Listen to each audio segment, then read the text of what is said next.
when the stage belonged to fear. Las Vegas was never just entertainment. It was always power.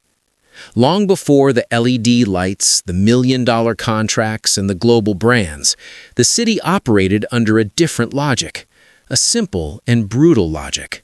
Whoever controlled the casino controlled everything: the stage, the audience, the artists, and the silence. In the early 1960s, the glitz hid something darker. The casinos were showcases. Behind the scenes, fear reigned. And it was in this scenario that the Rat Pack emerged, not just as a group of artists, but as a cultural phenomenon. Dean Martin, Frank Sinatra, Sammy Davis Jr. They were the elegant face of a city that preferred not to look at its own contradictions. Sammy Davis Jr. was the most talented of them, and, paradoxically, the most vulnerable. Black, brilliant, indispensable on stage, but disposable off it. He could draw applause from 2,000 spectators, but he still had to enter through back doors. He still had to smile when insulted. He still had to be grateful for not being kicked out. That was the unwritten agreement. Excellence bought tolerance, never respect. Dean Martin knew this. Everyone knew it, but few were willing to do anything about it. Back then, confronting the system wasn't a metaphor. It was a real risk. One mistake could cost contracts or a life. And then came August 12, 1962. An ordinary night at the Sands Hotel. A packed show. An audience ready to laugh, drink, and forget. Until someone decided to remind Sammy Davis Jr. of his place. The insult wasn't accidental. It wasn't impulsive. It was calculated. A powerful mobster sitting in the front row decided to turn the spectacle into a public humiliation. Because he could. Because he always could. The stage froze. The music broke. The laughter died. And, as so many times before, Sammy did what he had learned to do to survive. He tried to continue. It was at that moment that something rare happened. Dean Martin entered the stage uninvited. There was no music. There was no joke. There was no script. Only one choice. Dean could ignore it. He could pretend he didn't see it.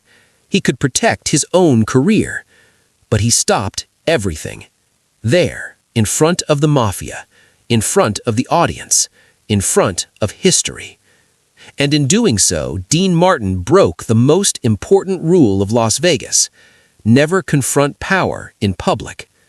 At that instant, the show ceased to be entertainment. It became a test, not of fame, not of talent, but of character. And what would happen next would not only change that night, it would change the way respect is negotiated on Las Vegas stages. Because when Dean Martin decided to call Sammy Davis Jr. his brother, he wasn't just defending a friend. He was challenging the entire system. When power changed faces.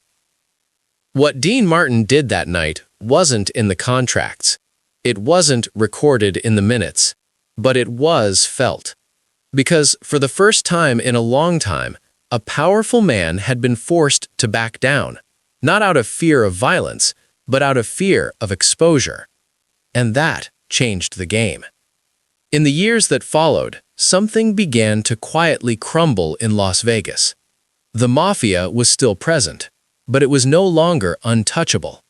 Federal investigations intensified. The money began to change hands. Power, as always, didn't disappear. It just changed form.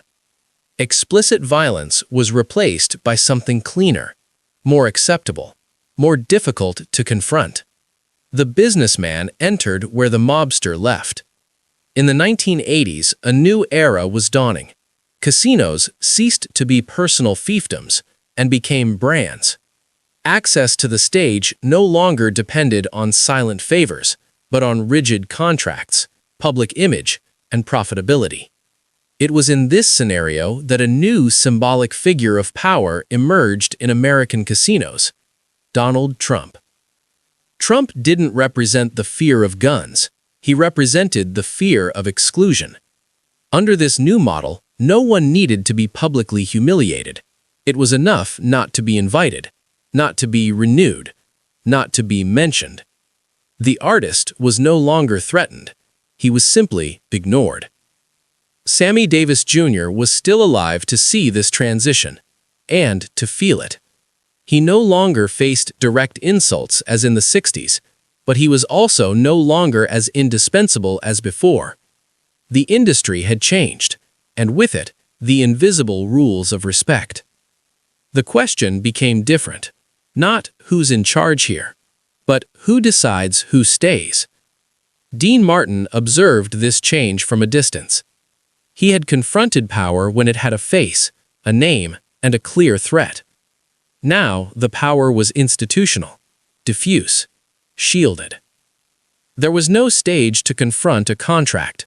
There was no applause for moral courage against a corporate system. And perhaps that's why that moment in 1962 remains so powerful. Because it belonged to a time when it was still possible to look power in the eye and say no. Dean Martin didn't defeat the Mafia, but he showed something more dangerous than force. He showed that fear could be challenged. Sammy Davis Jr. carried that lesson for the rest of his life. Years later, already ill, he would remember not the humiliation, but the instant someone stopped everything to defend him. It wasn't the champagne. It wasn't the insult. It was the hand on his shoulder. It was the word, brother. Las Vegas changed.